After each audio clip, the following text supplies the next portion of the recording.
I'm Zach Martin for TIC TV. We have our very special guest, Lee Abrams, with us this afternoon for about the next 30 minutes or so.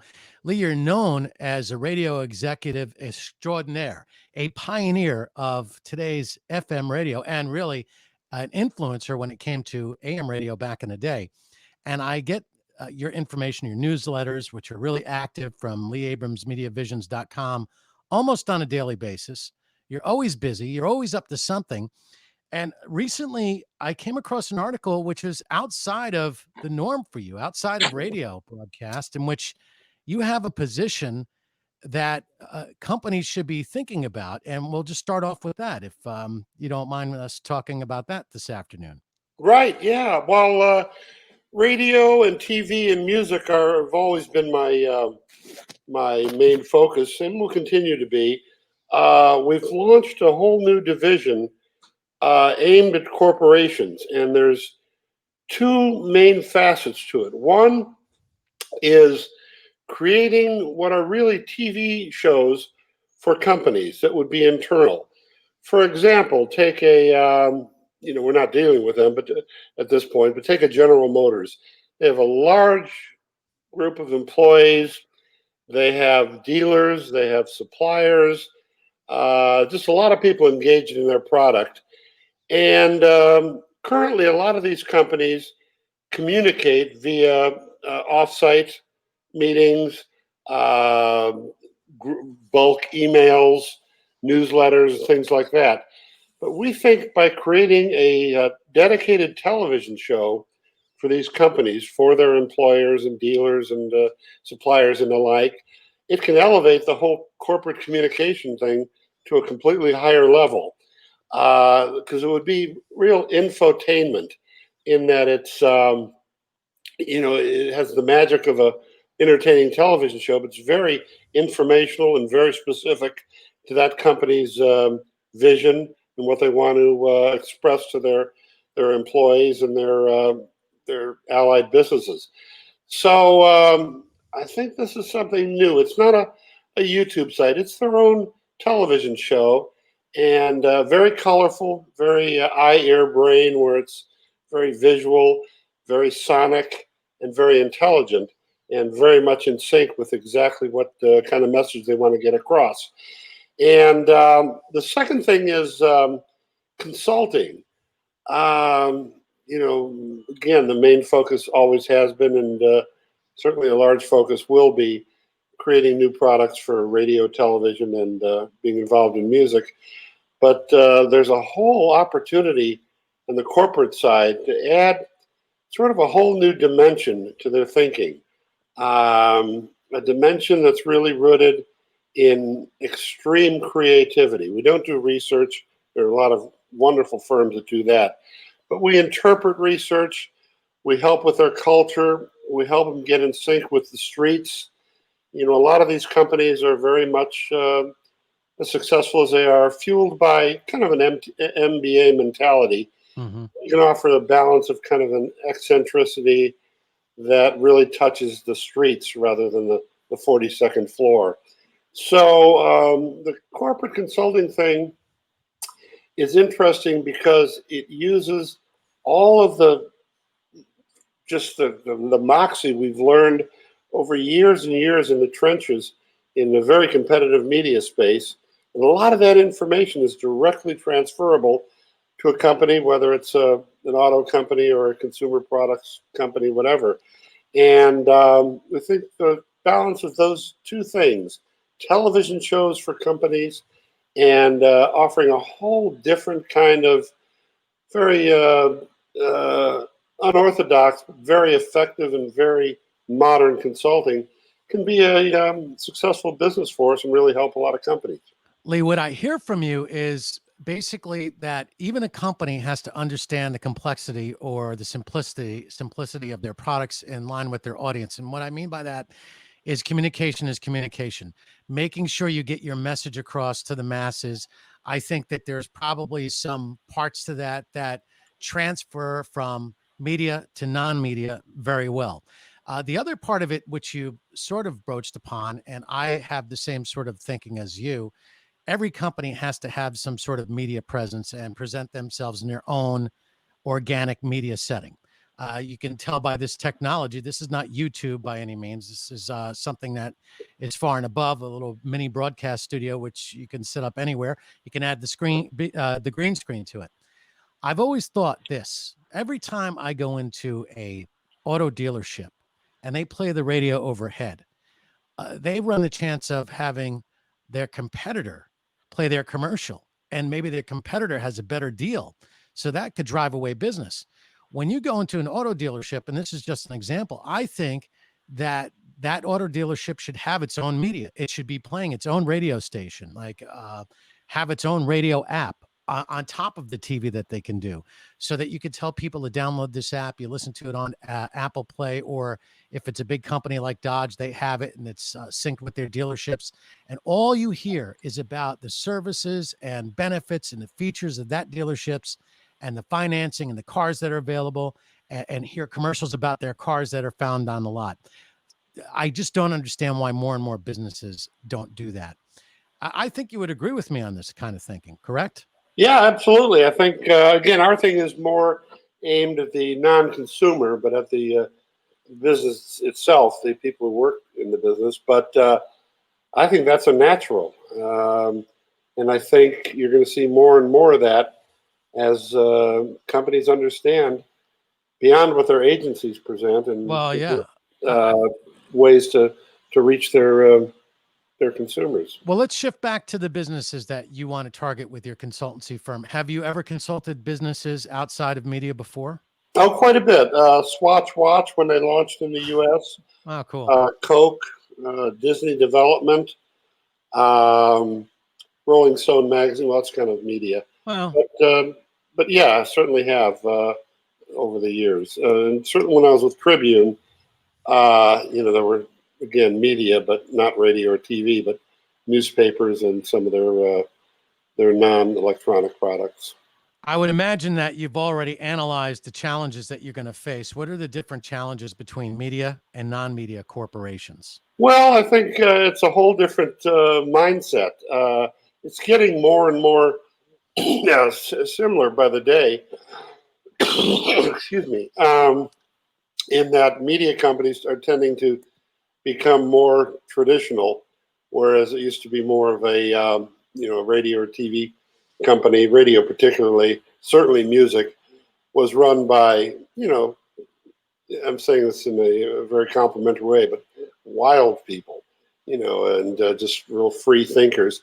And corporations always a little more buttoned down.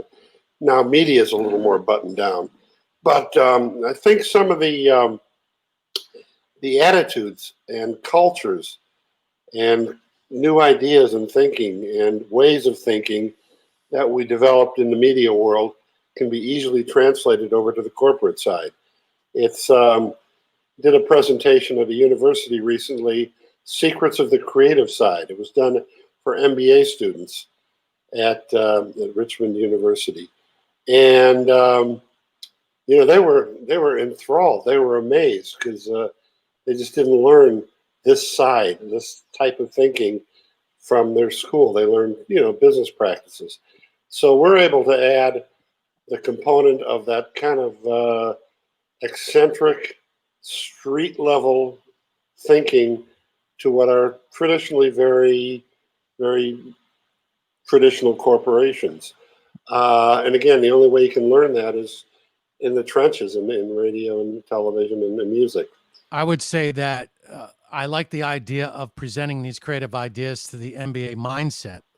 Just for full disclosure's sake, I do have an MBA. One of the very few radio people that probably do have an MBA. And there's nothing. No, MBAs are great. It's just well, balance. You got to really make a decision at what point, if you choose to go to get an MBA, what are you going to do with it? That's the next question, because sometimes you might find you're better off getting a good mentor, or you're better off getting a good executive coach to teach you what you need to know to get to that next level in your career. One of my criticisms of the radio broadcast industry, and we'll come back to where you're working with non-media corporations, and you pointed out the idea of bringing creativity to the business world outside the media, but inside the media world, it seems that there's a lack of good business intelligence, good business knowledge, practices. We're seeing the results of that because a lot of these major radio broadcast companies are failing.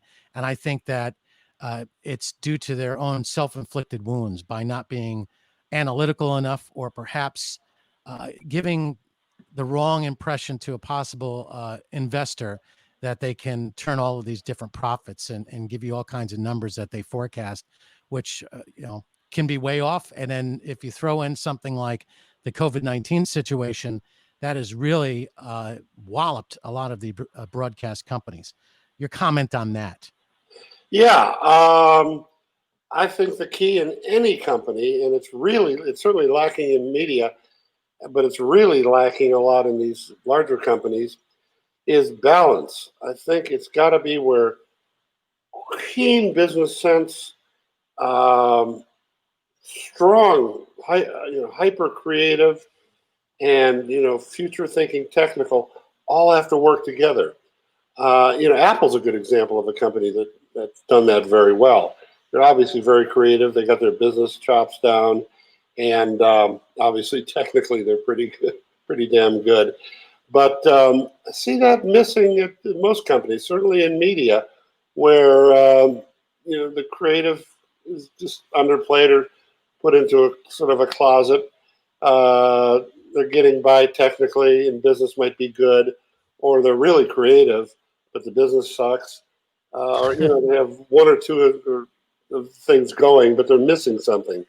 But again, the key is that balance. When all three things fire on all cylinders, creative, business, and technical, that's the prescription for success. And we're in an era now where it's so competitive. There's so many new companies that you have to have those three things together to really break through. And the big problem I see again with media, particularly radio, well, television too, is they tend to be okay on the technical side and okay on the business side and terrible on the creative side.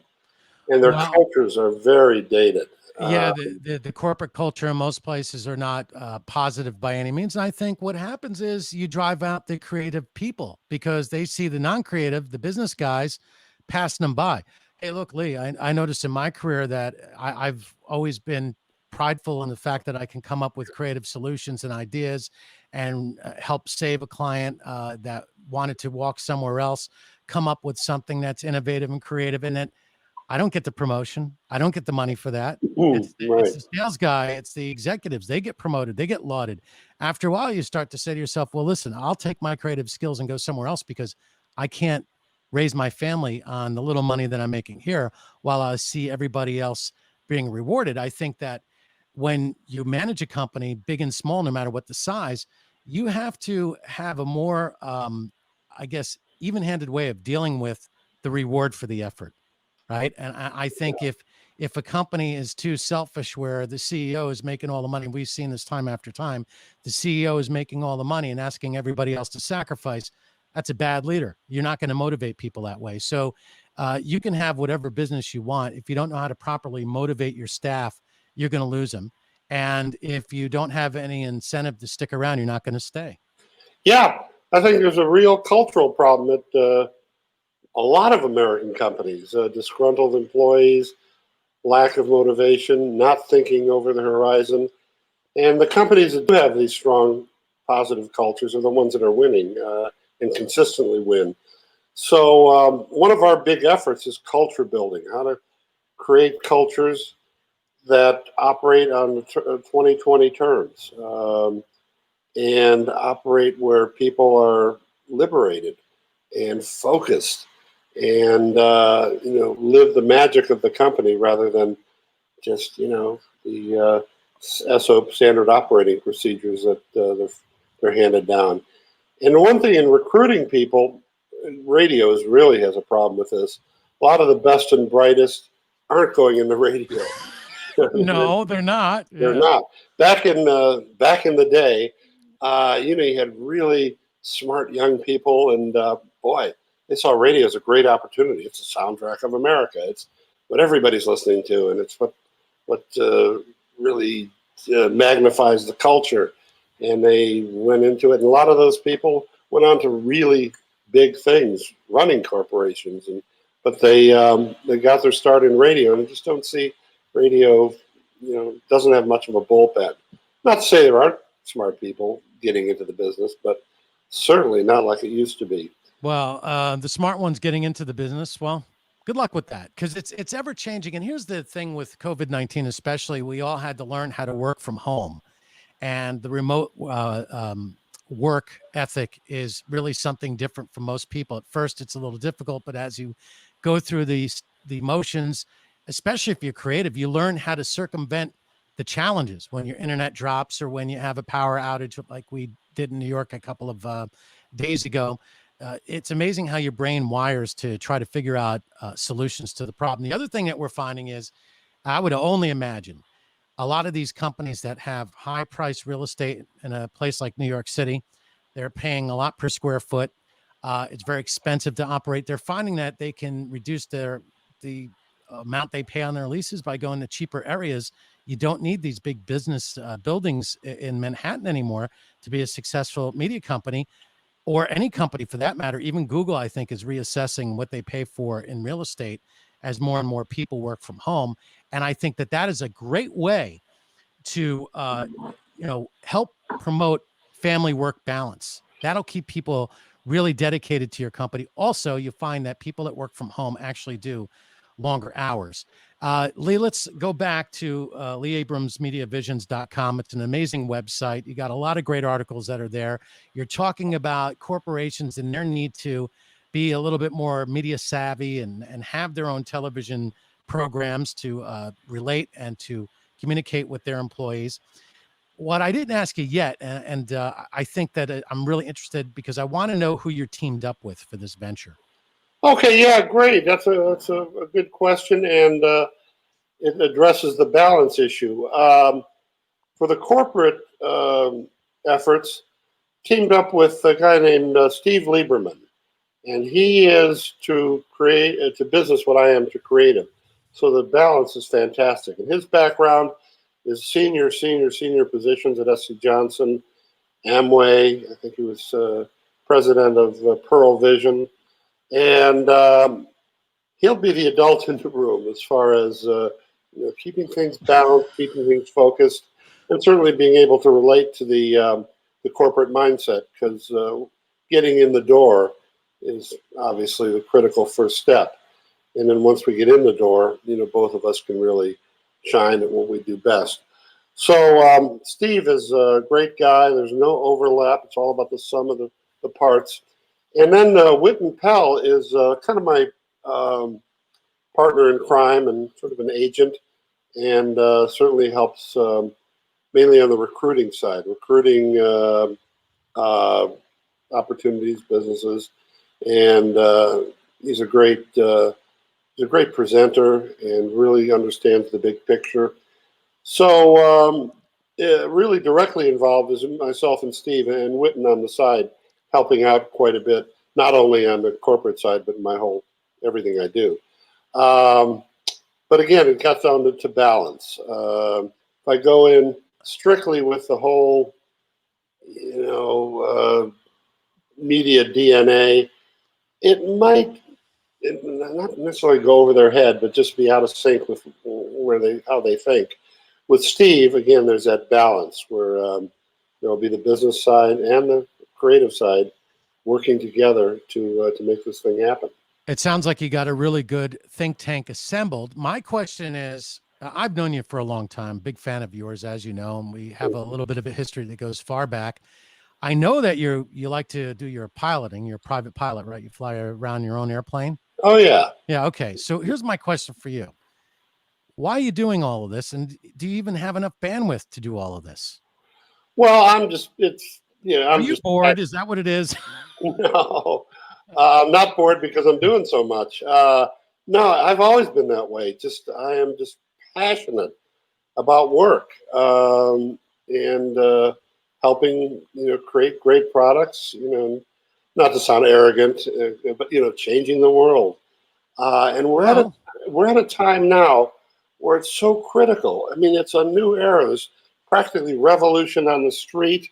There's certainly revolution in the way people are consuming media and other products. It's just a period of tremendous change. And it reminds me of the late 60s when we just went through, a whole cultural rethink. And that's happening now, right in front of us. And I want to help media and companies get in sync with it. This is where the future is. Some people are very, and rightly so, concerned about all the craziness that's going on. And as I'm concerned too, but I look at the opportunities to get in sync with it, be in harmony with the era, and create things that are part of the new, I call it the new mainstream, the new thinking that's out there. And so, working real hard, thinking real hard, and really, focusing over the horizon and what's next is just part of the way I think. I did back then, I certainly do now. And as far as the bandwidth, I work with some great people who have been through my boot camps, on the media side, and again, Steve on the Lieberman on the corporate side. But I've surrounded myself with really good people. That really get it and are in sync with what I'm thinking, and really, don't want to, study and live by the '80s playbook, but want to, create the new look, sound, and feel of America that we're going through right now, and do some positive things. And with that, the energy is unlimited. It's I'm inspired by the era we're in. Again, it's crazy. We all know that, but it's very, very much open to opportunities for new thinking, and new cultures, new ways of doing things. So that, if I have to work 20 hours a day, I'll do it. But to answer your question about bandwidth, yes, I have it. There will be a limit, but what we're looking at now with television and radio and the documentary I'm working on in corporate, there's time again, particularly with the people I'm working with to help see these things through.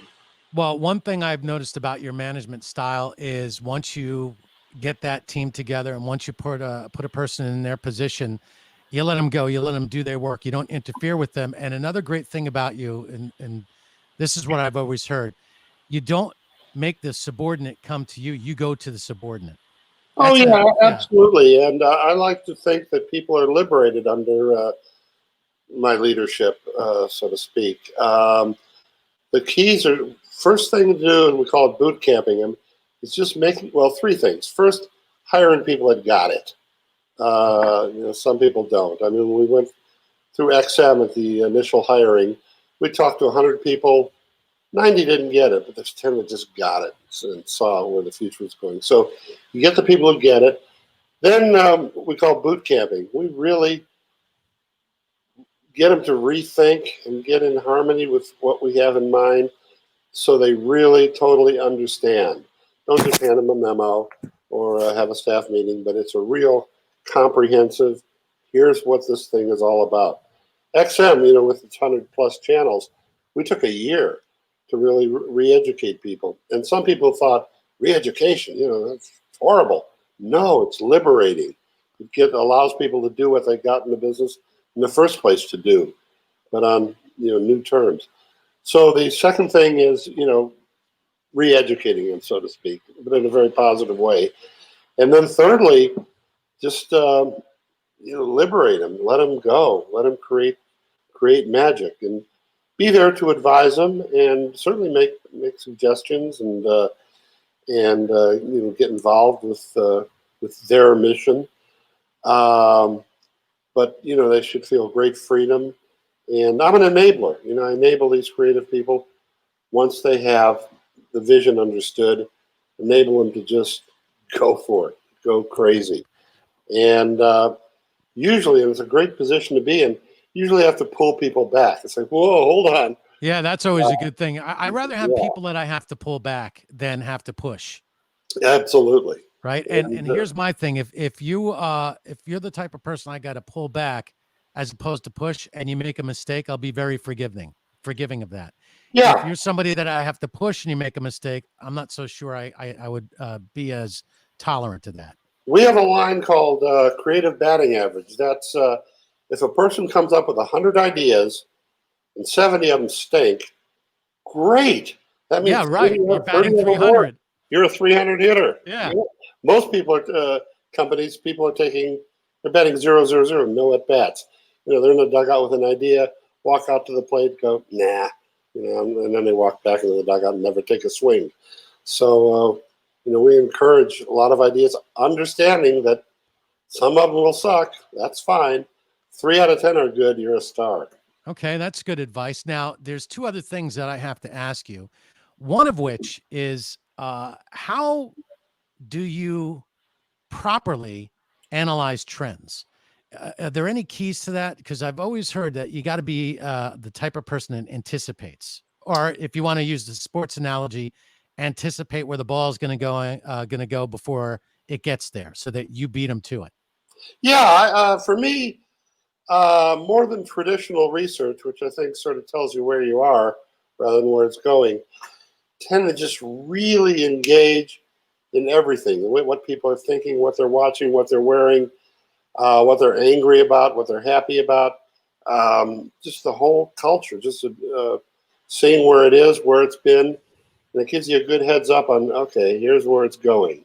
Uh-huh. But the only way to do that, I think, is just immersing yourself in our case, in America, and being not being resentful or angry. I see people who, I'm not going to get political, but people who really hate Trump. And my attitude is, let's figure out why he works, rather than just Well, blindly, he sucks. I was just going to go there. I'm like, if you want to find out what's going on and try to analyze the trends, just pay attention to Facebook and Twitter, and you'll probably get an idea of what people are angry about and what they are in fear of, and some of the things that they like to participate in. In regard to the whole Facebook thing and social media, just overall, and some advice, which is totally for free. If you really want to be successful in life, don't waste your time bad mouthing people, no matter who they are, and calling someone a POS every 10 seconds because you disagree with them. If all I see from people is the negatives about, all right, Trump is an example, but you're not saying anything of like what you believe in. Like, what are some of the issues that you really want us to focus on? Focus on hating the president of the United States, no matter who that person is?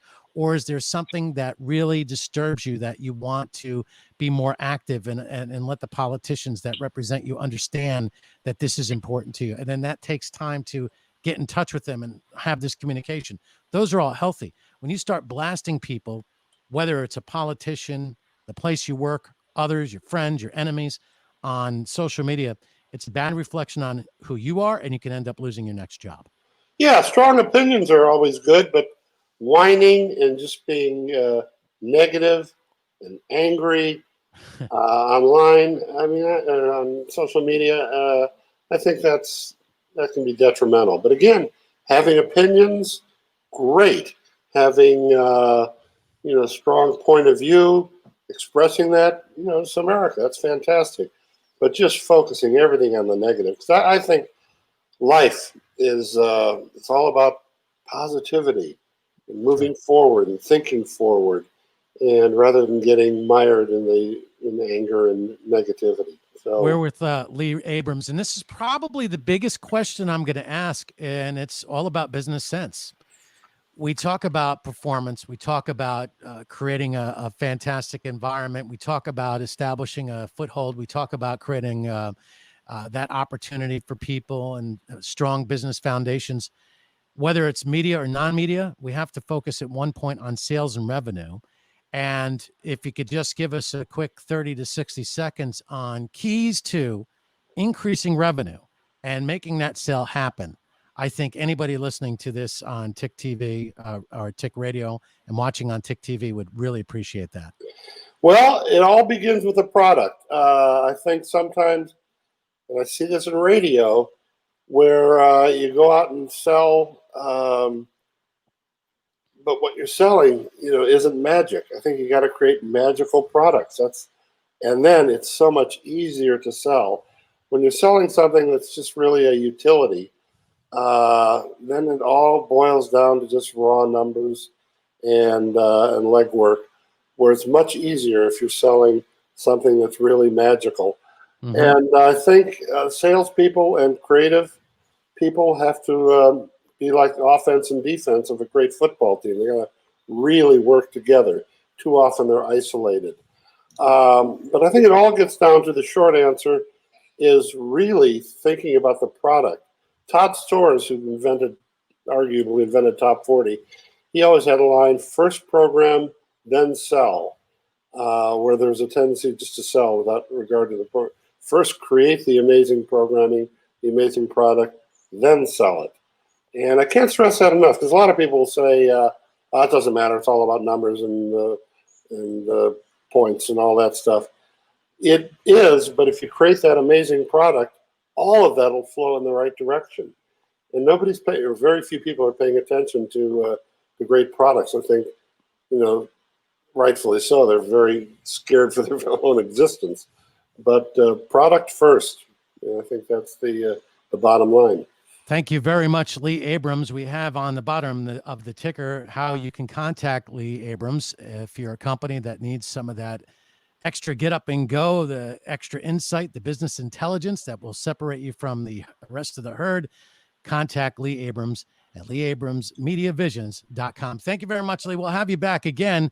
I want to talk about new programming or new radio ideas in the future in relation that sounds to great. the email I got today. Thank you so much, Lee. Take care.